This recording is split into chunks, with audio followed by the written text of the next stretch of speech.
আসসালামু আলাইকুম বন্ধুরা, কেমন আছেন সবাই? আশা করি ভালো আছেন। ইনশাল্লাহ ভালো থাকবেন সবাই। আমিও আলহামদুলিল্লাহ ভালো আছি। হাজব্যান্ড অফিস থেকে আসার সময় রাত্রে বাজার নিয়ে আসছেন। এখন বললাম যে বাজার নিয়ে আসছো, এখন খেয়ে বুয়াও তো চলে গেছে, আমিও এখন এগুলো বানাইতে পারবো না। আর তাম তো আবার রান্নার সাথে সাথে খাইতে হয়।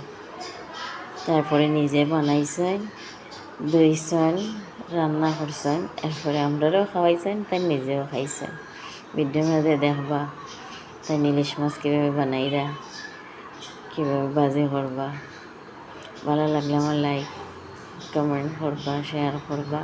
ধন্যবাদ। আমি সকলের পাশে আছি, আপনারাও আমার পাশে থাকবা। ভালো লাগে ভিডিওটা ফুল দেখবা। আসসালামু আলাইকুম।